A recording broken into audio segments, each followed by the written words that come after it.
city and then name it after something so stupendous, the whole world would never forget it. Really? What were you going to name it after? Myself. To show the world that I had done something with my life, I was going to name it Wilmore City. Wilmore City. I'd never heard of it. Oh, it was to be the greatest of cities, full of excitement and beauty and attractions. Now, in fact, if you'll excuse me, I'm late for a very important meeting with a fellow named Bixby, so on and so forth. Please wait, Mr. Wilmore. Otto and I have reached it in. I have no time, young lady. Engagements are pressing. What shall we do while you're gone? Well, maybe you could think of things we can do to build a city.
Geez, how do you start a town?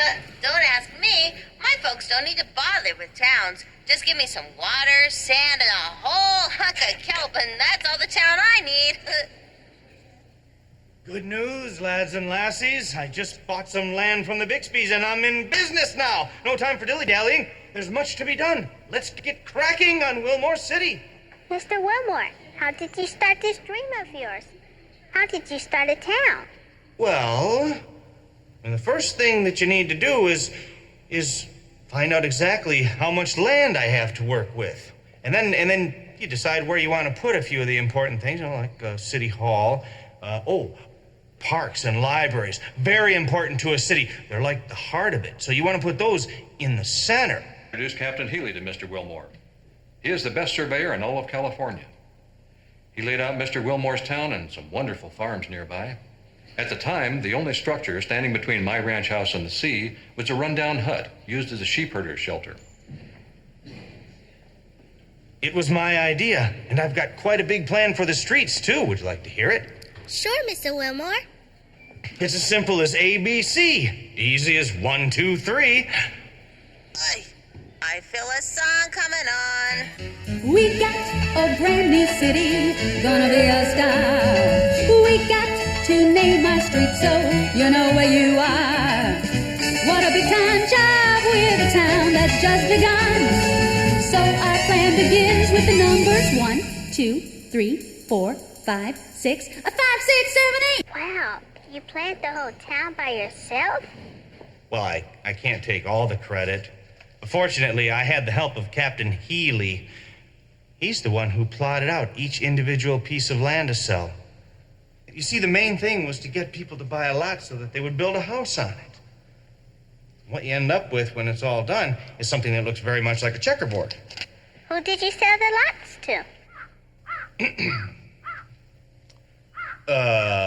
Well, you see, selling the lots, that's a bit of well, that's the problem. There's nobody around.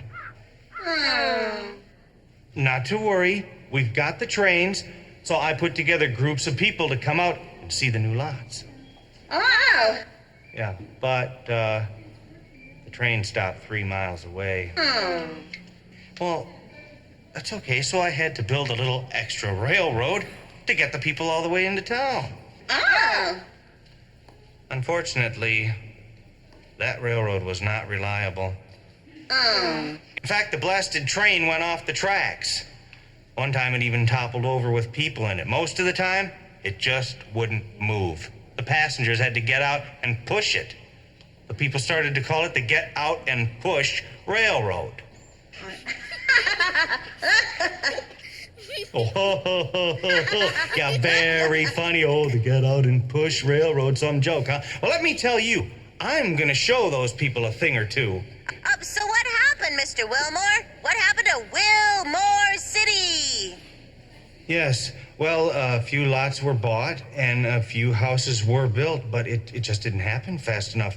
And I didn't have the money to keep it going until it did. I just couldn't get enough people down to the beach to see how beautiful it really was. So what did you do? What did I do? I did what any respectable human being would do. I quit. I gave up. I left. I have regretted that decision ever since. But wouldn't you know it? No sooner had I left when things started to pick up. Someone bought my property. Why? I mean, if you didn't sell the lots, what made them think that they could do it? They were convinced it would make a popular seaside resort, and by George, they were right. What made all the difference now was that the train went directly into town. Here comes a little train rolling down the track, singing choo-chugga-choo, chugga-choo, choo-choo. Rolling its load and never looking back, singing choo-chugga-choo, chugga-choo, choo-choo. Choo-chugga-choo, choo-chugga-choo, choo-chugga-choo, choo-chugga-choo, chugga-choo, choo-choo. No sooner had the dust settled from my leaving town when they decided to drop the name Wilmore City. They held a town meeting to come up with a new name.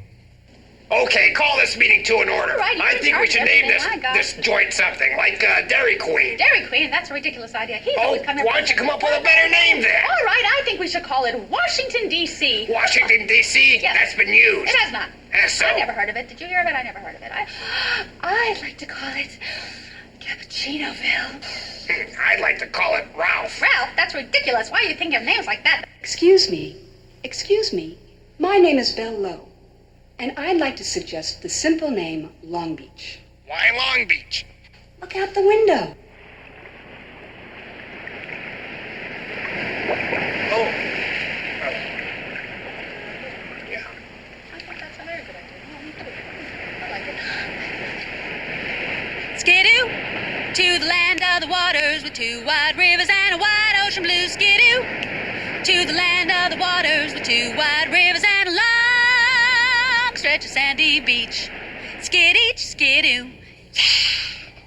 What can I say? We took a vote and Long Beach won. I guess I have a natural gift for names. That's not all. Oh, no. We built a grand hotel, and we named it the Long Beach Hotel. It was truly elegant. It had turrets and towers and was 5 stories high. Best of all, it was right on the beach. The Long Beach Land and Water Company even gave away some choice lots of land for anyone who would come to town and build houses or businesses. That got lots of people to come to our community, and our town grew fast. My husband, Henry Lowe, he decided to build a general store right next to our very own home. That's pretty good, living right next door to where you work. Good planning, huh? We sold candy and clothing and crackers and all kinds of stuff.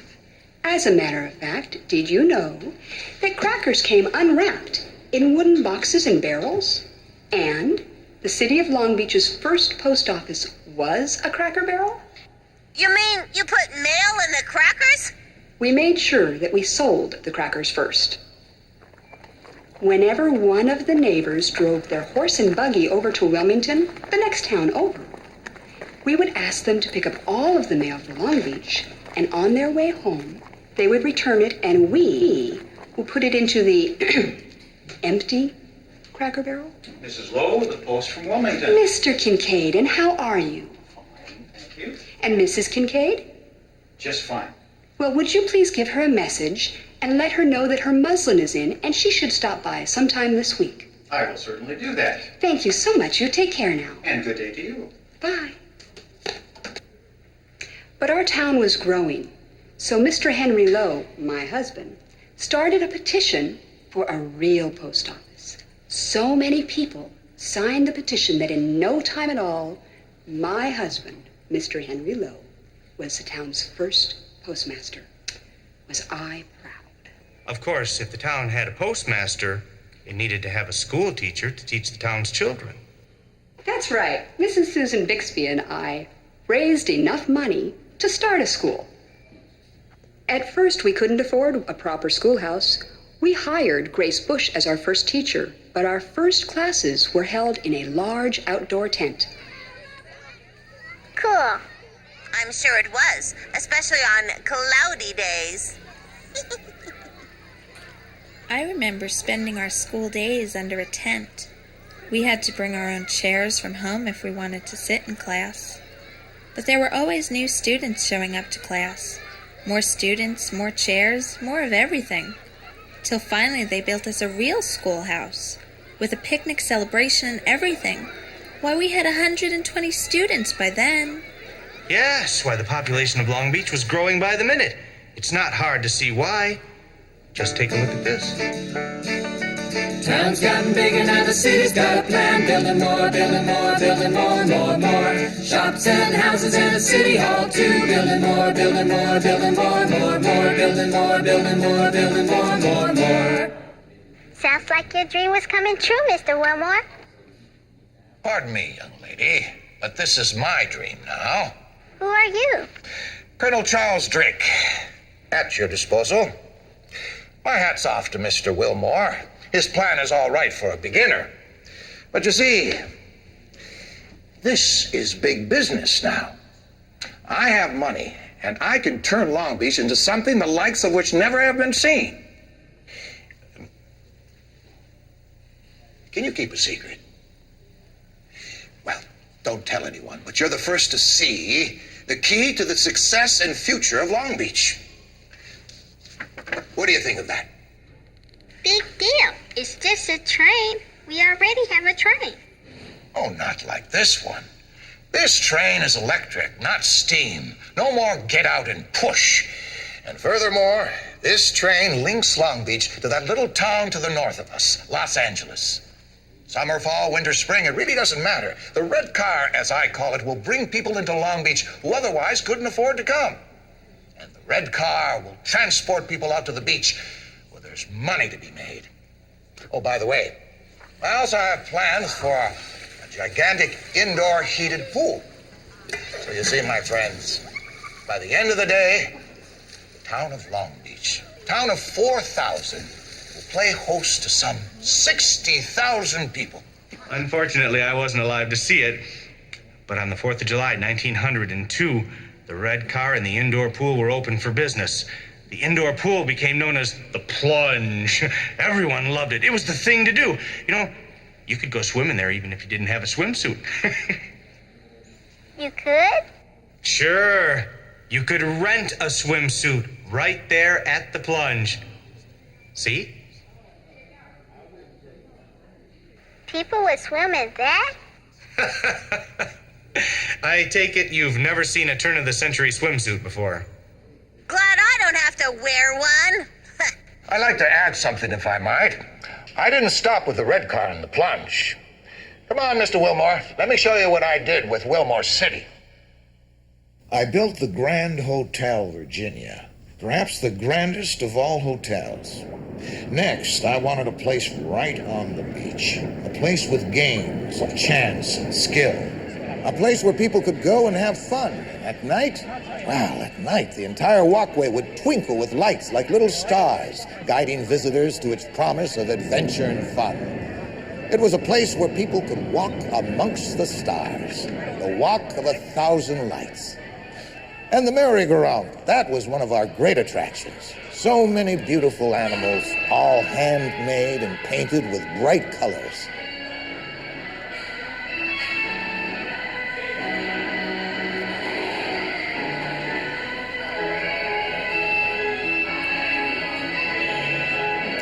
Otto, what is it?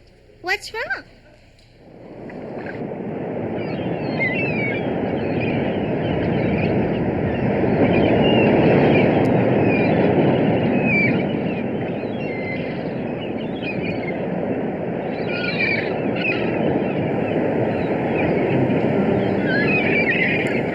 is Long Beach. Once a cattle range, then a sheep pasture. And the beach was our own private, wonderful beach. Nobody knows now what a wide, smooth, long beach it was. 2 or 3 times a summer, we would go over from the ranch for a day, racing on the sand, or going into the breakers with Father or Uncle Jotham. Father was cook of the mutton chops that were strung on a sharpened willow stick. I shall never forget the sand blown over them by the constant sea breeze. I wonder if the chef of the fashionable Hotel Virginia ever served the guests so good a meal as we had on the sand of that beautiful, empty beach. Sarah Bixby, Adobe Days.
Since Mr. Drake came along. What's up? Wow, I don't know. I got a feeling like maybe my family was here and like now they're not. Something Mr. Drake was saying made me think all this building and stuff maybe had something to do with it. We still have a lot of history to get to the bottom of it all.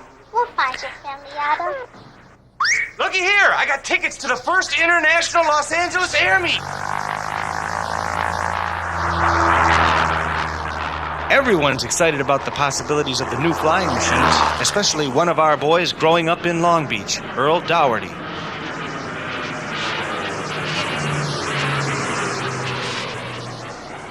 It made a big impression on Earl when Cal Rogers finally landed at the foot of Linden Avenue near the beach. The whole town showed up to watch Cal Rogers land after flying across the entire country from New York. I wanna fly up into the sky. I wanna soar for all my life or more. I wanna be as free as the wind. I wanna fly, fly, fly. As Earl grew older, he became a better and better flyer, and by the 1920s, Earl was showing off with all kinds of flying stunts. The airplane was such a novelty, people thought it was just a big toy. Yes, Earl Dougherty had a big impact on aviation in Long Beach. He gave flying lessons, and he started the Long Beach Airport. Long Beach had the first real airport in Southern California. It used to be called Dougherty Field. Excuse me, Mr. Wilmore, but don't go giving these folks the wrong idea. Men like Earl weren't the only ones flying planes. Who are you? Kay Dougherty here. I just happen to be married to Earl, and I'm quite a pilot myself. In case you didn't hear the news, Germany just sank an American passenger ship called the Lusitania, and that got America into World War I. In fact, I led the Civil Air Patrol in charge of the Air Patrol cadets. Earl teaches soldiers in the U.S. Army how to fly, but flying isn't only for Army use. My colleague, Barbara London, and I do stunt flying for the movies. See? This is Barbara with Hollywood starlet Loretta Young. Movies? Real Hollywood movies? Hollywood? Hollywood has nothing on Long Beach. Well, they were making movies in Long Beach before there ever was a Hollywood. Long Beach was home to one of the first movie studios. The studio was called Balboa Films. Several movie stars of the time moved to Long Beach and made it their home. The most famous star at the Balboa studio was Fatty Arbuckle. Wow, movies in Long Beach? How glamorous. Long Beach was hopping. If people were not at the Pike, then they were downtown on Pine Avenue, because that's where all the shops were. Sounded like a shopping mall. Yes, yes. And people, they spent money like crazy. You wouldn't believe it. Glamour, fun, and everything? Isn't it exciting, Otto? Yippee. What's the matter, little friend? I'm sorry, Mr. Wilmore, but we came here to find out about Otto's family and why this shell is such a strange color. Where did you find that shell, Charlie? On Signal Hill. My word. May I see it? The shaman said Long Beach used to be in the water. That's how the shell got there. But what about the color? I've never seen a shell this color before. Charlie, you've discovered something significant. I did? Yes. Over 70 years ago, a scientist from the Shell Oil Company asked the same question you're asking. The scientist knew that part of Signal Hill was at one time under the ocean. And as the land rose further out of the water, the shell was slowly buried into the ground. We know, but the color. You said that was important. Yeah, a scientist wondered if oil trapped under the ground had